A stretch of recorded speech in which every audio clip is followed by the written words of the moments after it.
What's going on, Diesel War Reaction? How everybody doing out there? Tonight I have another video for you all, and this one's called Reporter Grills Trump. What did you do for an entire month? Let's get into it, and don't forget to subscribe, folks. All I'm saying is this: how do you close down the greatest economy in the history of the world when on January 17th you have no cases and no death? When on January 21st you have one case and no death? One case. Think of that. Now we're supposed to close down the country, but here's what happened. When on January 31st I instituted the ban, Joe Biden went crazy. He said, "You don't need the ban." He didn't go crazy. Like he didn't even know what the hell the ban was. But he didn't go crazy. But he did say, he did call me xenophobic. Wait a minute. He called me xenophobic. He called me a racist because he has since apologized and he said I did the right thing. So when you say, why didn't you this? Every Democrat thought I made a mistake when I did it. I saved tens of thousands, maybe hundreds of thousands of lives by putting it. That you bought, the argument is that you bought yourself some time. You didn't use it to prepare hospitals. You didn't use it to ramp up testing. Right now, You're so 20 million people disgraceful. are unemployed. It's so disgraceful the way you said it. Let me just listen. I just went over it.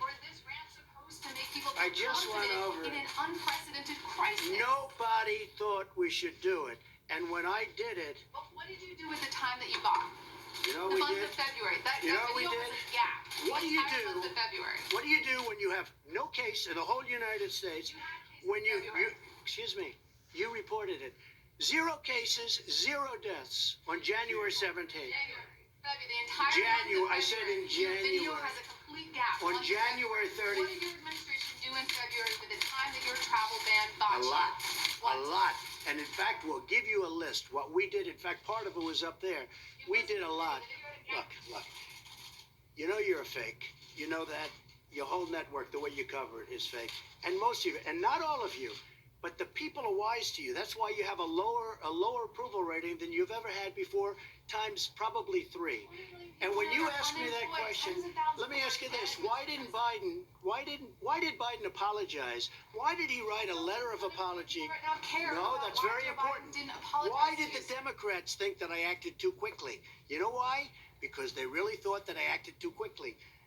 We have done a great job. Now, I could have kept it open. And I could have done what some countries are doing. They're getting beat up pretty badly. I could have kept it open. I thought of keeping it open because nobody's ever heard of closing down a country, let alone the United States of America. But if I would have done that, we would have had hundreds of thousands of people that would right now be dead. We've done this right, and we really have done this right. The problem is the press doesn't cover it the way it should be. Continually attacked Joe Biden for his comments the day the travel restrictions on China were announced on January 31st. I think it's important to note that Biden never explicitly criticized those restrictions. What happened was around the same time the restrictions were announced in the afternoon of January 31st, Biden was giving a speech in Iowa in which he said he wanted the response to be led by science rather than Trump's, what he said was a record of xenophobia. Now, Biden's campaign says that he didn't even know at the time that Secretary of Health Alex Azar had announced just minutes prior that there would be those restrictions. Now, I don't think the Trump inference is crazy given the timing, but it's important to note Biden did not flip-flop, as Trump suggested. He never made an explicit expression of support for the restrictions. I think it's also important to note, Wolf, that when the president claims that he was fast, he acted early on the virus. He constantly cites these travel restrictions on China. What his critics are pointing to is slowness in other important respects, a slowness in deploying critical tests that could have helped contain the spread of the virus, a slowness in acquiring ventilators and personal protective equipment. So it's fair for the president to cite the China restrictions, but this is not